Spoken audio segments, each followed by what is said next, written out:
Good morning students, कैसे हैं आप लोग। चलिए हम अपनी लेक्चर सीरीज का नया वीडियो स्टार्ट करते हैं और ये है आपका lecture 3.3। So this is your lecture 3.3 और आज का जो फर्स्ट टॉपिक है वो है आपका करंट डेंसिटी। करंट डेंसिटी, देखिए करंट डेंसिटी को किस तरह से डिफाइन करें। Current density at any point inside a conductor is defined as the amount of current flowing through unit area perpendicular to the direction of current flow at that point। इसका क्या मतलब है समझें। यह आपसे कह रहा है कि किसी कंडक्टर के अंदर किसी पॉइंट पर करंट डेंसिटी उस पॉइंट पर यूनिट एरिया से पास होने वाले करंट को कहते हैं जब एरिया आपका करंट डायरेक्शन की करंट के फ्लो की डायरेक्शन के परपेंडिकुलर रखा गया हो। तो कुछ इस तरह से समझिए, लेट सपोज आपके पास एक वायर है। इस वायर का जो क्रॉस सेक्शन एरिया है वो कितना है A, और इस वायर से आपका एक करंट I फ्लो होता है जिसकी डायरेक्शन क्रॉस सेक्शन एरिया के क्या है परपेंडिकुलर है। तो इस सिचुएशन में जो आपका करंट डेंसिटी J है बाय डेफिनेशन ये कितना हो जाएगा आपका I/A। So this is how you define current density. अगर आप यहाँ से इसकी यूनिट कैलकुलेट करते हैं तो आपको दिख रहा है करंट की यूनिट कितनी है एम्पियर, और जो आपका एरिया है इसकी यूनिट क्या होगी आपका मीटर स्क्वायर। तो ये हो जाएगा आपका एम्पियर पर मीटर स्क्वायर। अब अगर हम एक नेक्स्ट सिचुएशन या मोर जनरल सिचुएशन कंसिडर करें, when direction of current flow is not perpendicular to the area, instead of that जो आपका करंट फ्लो की डायरेक्शन है वो क्रॉस सेक्शन एरिया के एरिया यूनिट वेक्टर के साथ थीटा एंगल बना रही है। तो उस समय आप करंट डेंसिटी कैसे कैलकुलेट करेंगे, तो इसे समझिए। ये कुछ इस तरह से सिचुएशन है कि लेट सपोज ये आपका एक वायर है और ये जो क्रॉस सेक्शन एरिया है इसका जो एरिया यूनिट वेक्टर है that will perpendicular to the area of cross section. So A cap से आप इसको डिनोट कर सकते हैं। करंट फ्लो की डायरेक्शन आपका ये है और इन दोनों के बीच का जो एंगल है वो कितना है थीटा। अब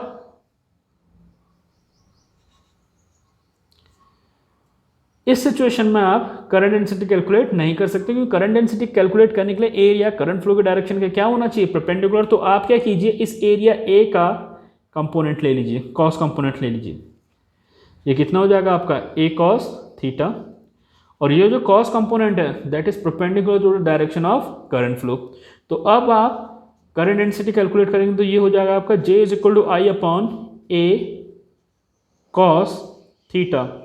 तो यहाँ से देखें I हो जाएगा आपका JA कॉस थीटा, या आप इसे लिख सकते हैं vector J dot vector A।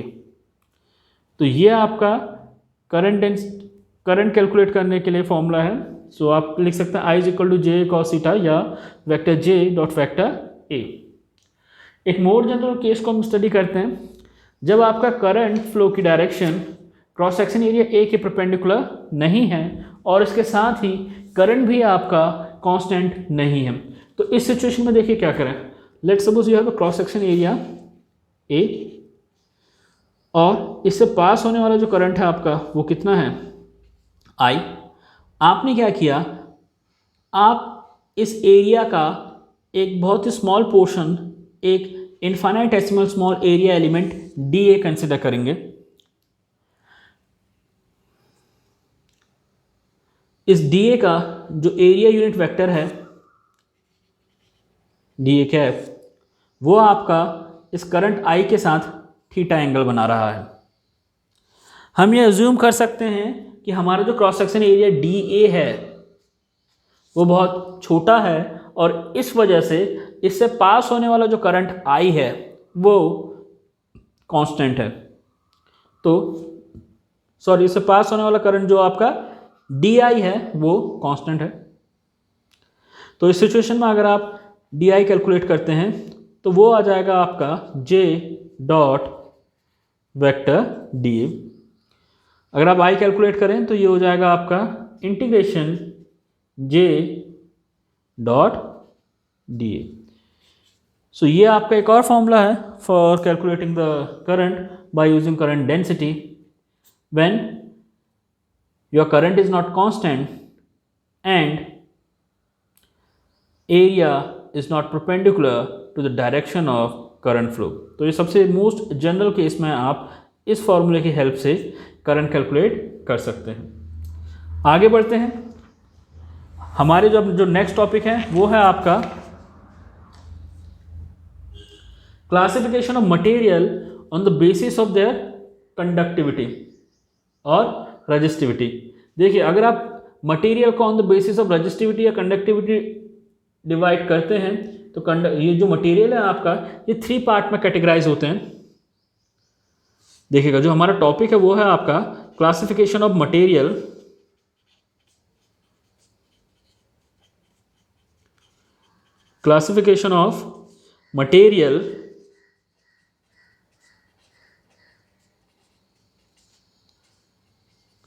on the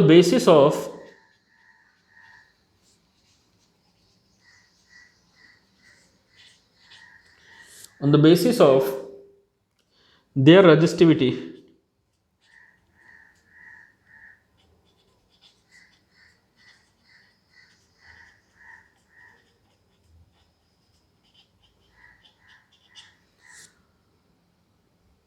सो अगर आप मटेरियल्स को उसकी रजिस्टिविटी के बेसिस पे डिफाइन करते हैं तो आप जानते हैं जो मटेरियल है that will be of 3 type.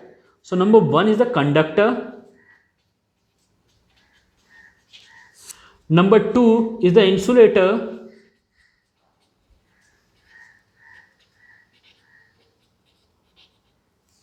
And number 3 are semiconductor.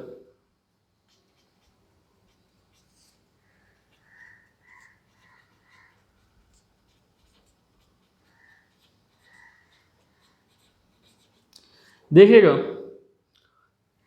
Conductors क्या है? कंडक्टर वो मटेरियल्स हैं जो इलेक्ट्रिक करंट को ईजिली फ्लो होने देते हैं। अगर आप बात करें कंडक्टर की रजिस्टिविटी की, तो जो इनकी रजिस्टिविटी है आपका वो 10⁻⁻8 ओम मीटर से 10⁻⁻6 ओम मीटर तक वेरी करती है। अगर आप बात करें इंसुलेटर की तो इंसुलेटर आपके वो मटेरियल्स हैं जिनसे इलेक्ट्रिक करंट फ्लो नहीं होता और इनकी रजिस्टिविटी काफ़ी हाई होती है। इंसुलेटर की जो रजिस्टिविटी है आपका वो 10⁻4 से 4 ओम मीटर से 10⁻14 ओम मीटर तक हो सकती है।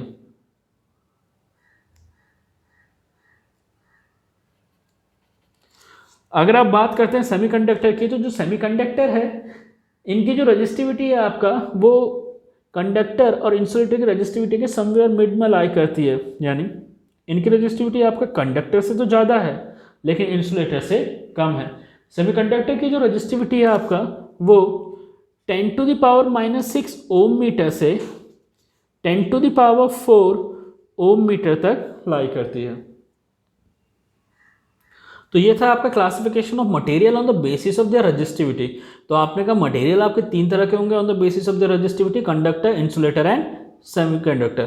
तो कंडक्टर आपके वो मटेरियल्स हैं जो इलेक्ट्रिक करंट को इजीली अलाउ करते हैं, इजीली पास करते हैं, और इनका जो रजिस्टिविटी वो 10⁻⁻8 से 10⁻6 ओम मीटर तक होता है। इंसुलेटर आपके वो मटेरियल्स हैं जिनसे इलेक्ट्रिक करंट पास नहीं होता, they have a very high resistivity and it lies somewhere between 10⁻4 ohm metre to 10⁻14 ohm metre. Semiconductor आपके वो मटेरियल हैं जिनकी रेजिस्टिविटी कंडक्टर से तो ज़्यादा है लेकिन इंसुलेटर से कम है। इनकी रेजिस्टिविटी आपका 10⁻6 ओम मीटर से 10⁻4 ओम मीटर तक होती है। अगर आप बात करें हमारे जो कॉमन कमर्शियल रजिस्टर हैं, तो जो नेक्स्ट टॉपिक है आपका वो है आपका कमर्शियल रजिस्टर।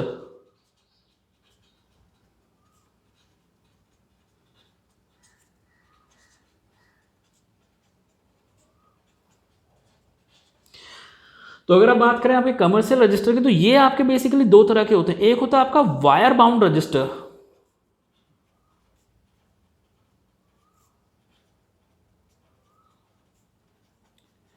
देखिए स्टूडेंट्स, आपने अपनी लैब में देखा होगा आपके जो रियोस्टेट हैं, रेजिस्टेंस कॉइल है, ये आपके क्या हैं, वायर बाउंड रजिस्टर है। एक्चुअली वायर बाउंड रजिस्टर में आप क्या करते हैं, आप मैग्नीन या कॉन्स्टेंटाइन के काफ़ी लंबे वायर्स को लपेट कर रखते हैं और ये एक तरह से एज ए रजिस्टर सर्व करते हैं। इनको आप क्या कहते हैं, वायर बाउंड रजिस्टर। देखिए आप जानते हैं कि वायर का जो रेजिस्टेंस है वो उनकी लेंथ के प्रोपोर्शनल होता है, इसलिए अगर आप एक लार्ज लेंथ के वायर को लपेट कर रखें तो वो आपका एक अच्छे रजिस्टर की तरह बिहेव करेगा। बेसिकली इस रजिस्टर को बनाने के लिए जो हम वायर यूज़ करते हैं वो आपका मैग्नीन या कॉन्स्टेंटाइन का होता है, क्योंकि ये ऐसे मटेरियल हैं जिनका resistance compare to pure metal काफ़ी ज़्यादा है और इनका रेजिस्टेंस टेम्परेचर पे डिपेंड नहीं करता या काफ़ी कम करता है। जो दूसरे तरह के रेजिस्टेंस है आपके, वो है आपका कार्बन रजिस्टर।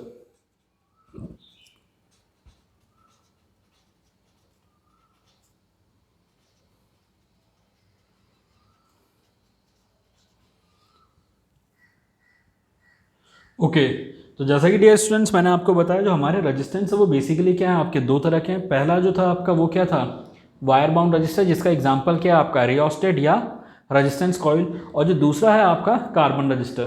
देखिए कार्बन रजिस्टर्स क्या होते हैं, आपका कार्बन रजिस्टर बेसिकली आपका कार्बन ब्लैक, क्ले और रेजिन बाइंडर को आपस में मिलाकर बनाए जाते हैं।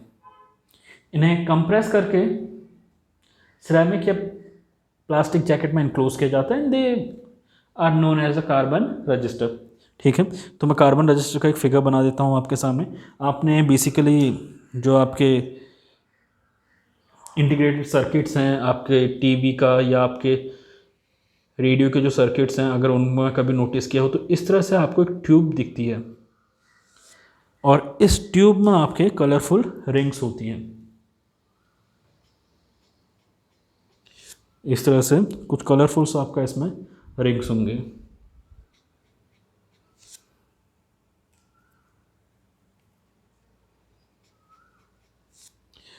और इसके दोनों तरफ से ही आपका वायर बाहर निकले हुए रहते हैं। तो इस तरह का स्ट्रक्चर अगर आपने देखा है आपके टीवी का जो सर्किट बोर्ड है या आपके रेडियो का जो सर्किट बोर्ड है, उसमें आपको इस तरह का स्ट्रक्चर बना हुआ दिखाई देगा। इन्हीं को आप क्या कहते हैं, कार्बन रजिस्टर कहते हैं। सो कार्बन रजिस्टर बेसिकली बने किन से हैं, ये आपका कार्बन ब्लैक, क्ले और रेजिन बाइंडर को आपस में मिला के बनाए जाते हैं। कंप्रेस करने के बाद इनको प्लास्टिक या सिरेमिक जैकेट में रख दिया जाता है, इनक्लोजर में रख दिया जाता है।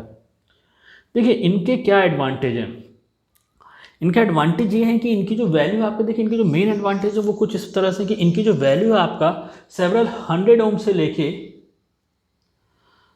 कुछ मेगा ओम्स तक हो सकती है या ठीक है। तो आप कुछ इस तरह से समझिए कि ये जो आपके कार्बन रजिस्टर है, इनका जो रेजिस्टेंस है वो कुछ 100 ओम टू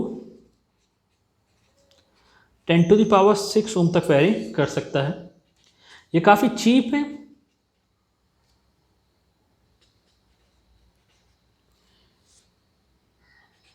और कॉम्पैक्ट है। देखिएगा अगर आप अपना रेजिस्टेंस कॉइल देखें आपके लैब में रखी हुई है, अगर आप उसे देखें तो आप देखोगे कि एक 100 ओम की रेजिस्टेंस कॉइल की डायमेंशन काफ़ी अच्छी खासी है। अगर आप वायर बाउंड रेजिस्टेंस का यूज़ करके हाई रेजिस्टेंस क्रिएट करने की कोशिश करेंगे तो वो काफ़ी ज़्यादा बल्कि हो जाएगा। इसीलिए आपका कार्बन रजिस्टेंस को यूज़ करना एक बेटर ऑप्शन है। तो कार्बन रजिस्टेंस देखिए, मैं एक बार फिर से रिपीट करूंगा कि कार्बन रजिस्टेंस बेसिकली है क्या आपका, कार्बन रजिस्टेंस आपका कार्बन ब्लैक, क्ले और रेजिन बाइंडर को मिक्सअप करके बनाया जाता है। इसे कॉम्पैक्ट करके प्लास्टिक या सिरेमिक केसिंग में रखा जाता है। इसका जो एडवांटेज है, पहला एडवांटेज तो यही है कि इसकी रेंज आपका कुछ 100 ओम से लेके कुछ मिलियन ओम तक हो सकती है। ये काफ़ी चीप है और उसके साथ साथ ये काफ़ी कॉम्पैक्ट है। सो ये आपके एडवांटेज हैं ऑफ यूजिंग कार्बन रजिस्टर। अब अभी जैसे कि मैंने आपसे कहा था कि कार्बन रजिस्टर आपका इस तरह से सिलेंड्रिकल शेप का होता है और उसमें कलरफुल रिंग बनी होती हैं। तो ये कलरफुल रिंग सिर्फ डेकोरेटिव पर्पस के लिए नहीं बनाई गई हैं, बट स्टूडेंट्स इसका अपना भी कुछ यूज़ है। तो वही हम आगे पढ़ने वाले। जो नेक्स्ट पॉइंट है आपका वो है colour code for carbon register. Next जो पॉइंट है आपका वो है कलर कोड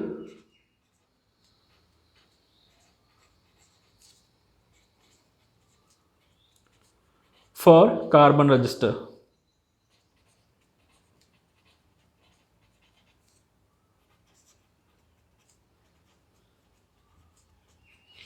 तो इसे समझिएगा colour code for carbon register क्या है। देखिए हर कलर के क्रॉसपॉन्डिंग आपका एक नंबर है, ठीक है। तो उसी के लिए हम एक टेबल यहाँ पे कंस्ट्रक्ट कर रहे हैं। तो सबसे पहले है आपका ब्लैक कलर। ब्लैक कलर को आप बी से डिनोट करेंगे और इसके क्रॉसपॉन्डिंग जो नंबर है आपका वो है 0। दूसरा है आपका ब्राउन। सो ब्राउन कलर को आप बी, कैपिटल बी से डिनोट करेंगे और इसके क्रॉसपॉन्डिंग जो नंबर है आपका वो है 1। फिर है आपका रेड। रेड को आर से रिप्रेजेंट करेंगे और इसके क्रॉसपॉन्डिंग जो नंबर है आपका वो है 2। फिर है आपका ऑरेंज। ऑरेंज को आप ओ से रिप्रेजेंट करेंगे और इसके क्रॉसपॉन्डिंग जो नंबर है वो है आपका 3। नेक्स्ट है आपका येलो। येलो को आप वाई से रिप्रेजेंट करेंगे और इसके क्रॉसपॉन्डिंग जो नंबर है वो है आपका 4। देन है आपका ग्रीन। ग्रीन को आप जी से रिप्रेजेंट करेंगे और इसके क्रॉसपॉन्डिंग जो नंबर है वो है 5। देन है ब्लू। ब्लू को आप अगेन बी से रिप्रेजेंट करेंगे और इसके क्रॉसपॉन्डिंग जो नंबर है वो है आपका 6। इसी तरह से आप देखेंगे नेक्स्ट आता है आपका वॉयलेट। वॉयलेट को आप वी से रिप्रेजेंट करेंगे और इसके क्रॉसपॉन्डिंग जो नंबर है वो है आपका 7। उसके बाद है आपका ग्रे। ग्रे को आप जी से रिप्रेजेंट करेंगे और इसके क्रॉसपॉन्डिंग जो आपका नंबर है वो है आपका 8। उसके बाद है आपका वाइट। वाइट को आप डब्ल्यू से रिप्रेजेंट करेंगे और इसके क्रॉसपॉन्डिंग जो नंबर है आपका वो है 9। तो इस तरह 0 से लेकर 9 तक के नंबर को आप एक पर्टिकुलर कलर से रिप्रेजेंट करते हैं। उसके बाद आपका टॉलरेंस को रिप्रेजेंट करने के लिए या परसेंटेज एरर को रिप्रेजेंट करने के लिए 3 ऑप्शन आपके पास हैं। गोल्ड, अगर गोल्ड कलर है तो ये 5% परसेंटेज एरर को रिप्रेजेंट करेगा। फिर है आपका सिल्वर। अगर सिल्वर कलर की है तो ये आपका 10% परसेंटेज एरर को रिप्रेजेंट करेगा। और थर्ड है आपका नो फोर्थ बैंड। अगर ये सिचुएशन है तो परसेंटेज एरर आपका 20% होगा। इसे कुछ इस तरह से समझिए। लेट सपोज आपका एक कार्बन रजिस्टर है। यहां पे मैं ब्लू पेन से आपके लिए कार्बन रजिस्टर बना रहा हूं।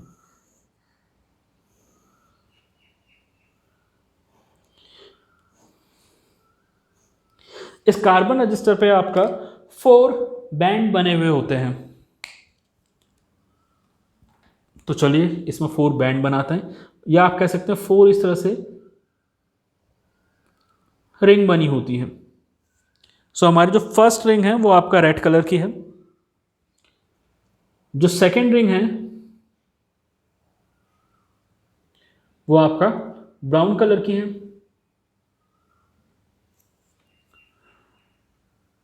जो थर्ड रिंग है आपका वो फिर से रेड कलर की है।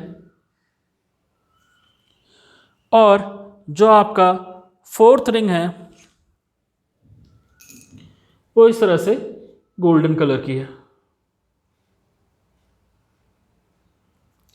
एक चीज आप नोटिस करिएगा, इसमें जो स्टार्टिंग के 3 रिंग हैं वो एक साथ हैं और जो चौथा रिंग है वो स्लाइटली सेपरेटेड है। तो अब समझिए इन रिंग्स का क्या मीनिंग है और ये जो इससे पहले आपको टेबल बताई गई है उसका क्या यूज है। देखिएगा जो फर्स्ट रिंग है आपका ये रिप्रेजेंट करती है आपका first figure, first significant figure.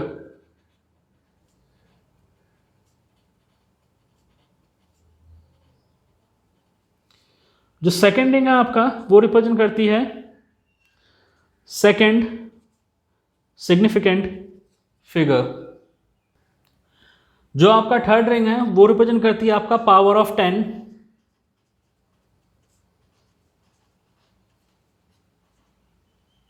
और जो आपका फोर्थ रिंग है वो रिप्रेजेंट करती है आपका परसेंटेज एरर।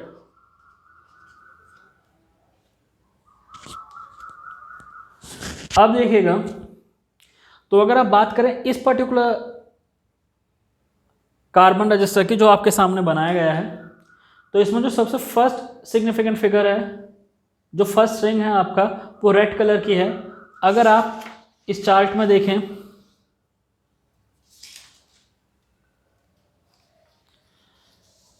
तो आपको दिख रहा है कि रेड कलर आपका 2 को रिप्रेजेंट करता है। तो आपकी जो फर्स्ट सिग्निफिकेंट फिगर है वो कितना होगा? That will be your 2। अगर आप रेजिस्टेंस कैलकुलेट करना चाहें तो फर्स्ट जो सिग्निफिकेंट फिगर है वो कितना है? 2। सेकेंड रिंग का जो कलर है वो सेकेंड सिग्निफिकेंट फिगर को रिप्रेजेंट करता है, जो ब्राउन है। अगर आप यहाँ देखें, ब्राउन आपका 1 को रिप्रेजेंट करता है, तो जो सेकेंड सिग्निफिकेंट फिगर है वो कितना हो जाएगा?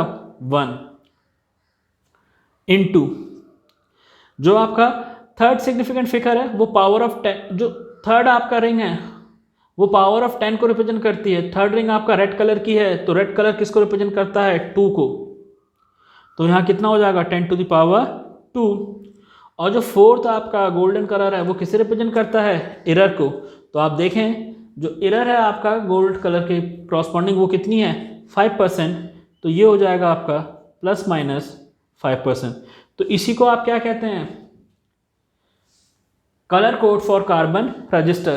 कार्बन रजिस्टर पे बने हुए इन रिंग के कलर से आप उस कार्बन रजिस्टर का रेजिस्टेंस फाइंड आउट कर सकते हैं। कैसे करेंगे? इसके लिए सबसे पहले आपको ये टेबल याद होनी चाहिए। इस टेबल में अगर आप देखें तो आपको ये दिखेगा कि हर कलर एक पर्टिकुलर नंबर को रिप्रेजेंट करता है। देन आपको ये नोटेशन याद होनी चाहिए। जो आपका फर्स्ट रिंग का कलर है that will represent the first significant figure, जो सेकंड रिंग का कलर है that will represent the second significant figure, और जो आपका थर्ड रिंग का कलर है that will represent the power of 10, और जो आपकी फोर्थ रिंग है that will represent the percentage error. अगर आप इस पर्टिकुलर सिचुएशन की बात करें तो फर्स्ट जो आपकी रिंग थी वो रेड कलर की है और रेड कलर आपका 2 को रिप्रेजेंट करता है। सेकंड जो सिग्निफिकेंट फिगर है वो आपका ब्राउन कलर की है और वो आपका 1 को रिप्रेजेंट करता है। थर्ड जो आपका रिंग है वो रेड कलर की, अगेन ये 10 टू द पावर 2 को रिप्रेजेंट करेगा। और फोर्थ जो रिंग है आपका वो गोल्डन कलर की है और ये आपका 5% परसेंटेज एरर को रिप्रेजेंट करेगा। तो इस गिवन कार्बन रजिस्टर का जो रेजिस्टेंस है वो कितना हो जाएगा? R is equal to 2.1 into 10 to the power 2 ±5%। और इस तरह से आप कार्बन कलर कोड का यूज करके रेजिस्टेंस, कार्बन रेजिस्टेंस का रेजिस्टेंस फाइंड आउट कर सकते हैं। देखिए इस टेबल को याद करने के लिए एक ट्रिक है, वो भी मैं आपको बता रहा हूं, और वो कुछ इस तरह से है। आपको ये लाइन याद करनी होगी, BB Roy of Great Britain has a very good wife. ये लाइन आपको याद करनी होगी। मैं लाइन लिख रहा हूं, देखिएगा इसे। ये ट्रिक है आपका, BB Roy of Great Britain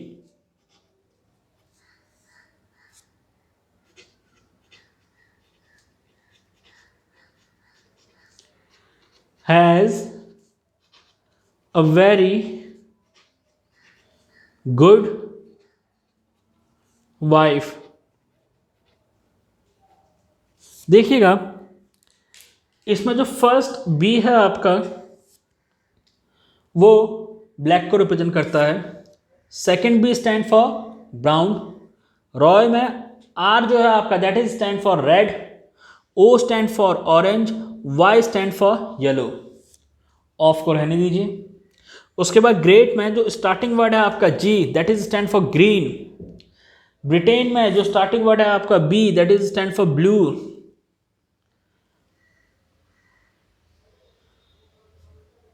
उसके बाद देखिएगा वेरी में वी जो स्टार्टिंग वर्ड है that represent violet.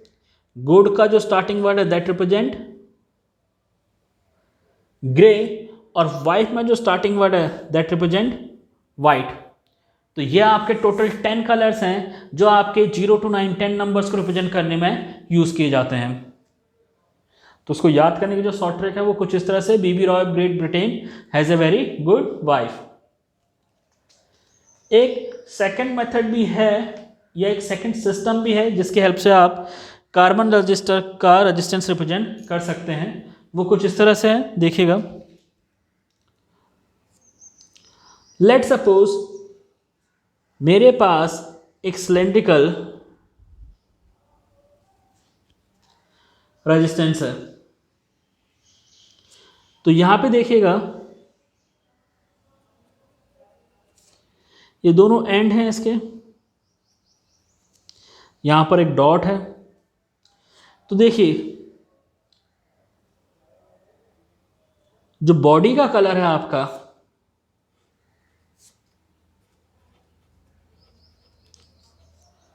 Colour of body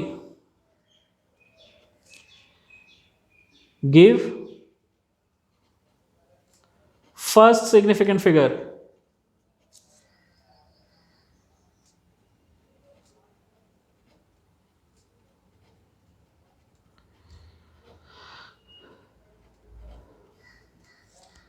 उसके बाद अगर आप बात करते हैं the colour of and,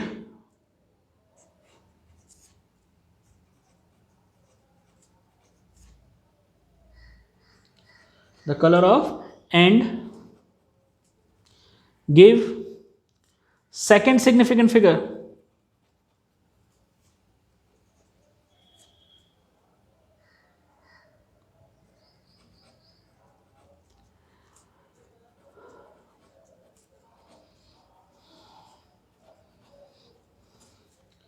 then बीच में एक आपका इस तरह से रिंग है और यहां पे एक डॉट है। The colour of dot give number of zero,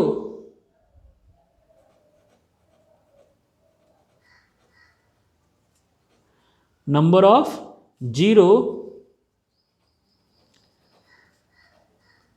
after second figure, and the color of ring will give percentage error.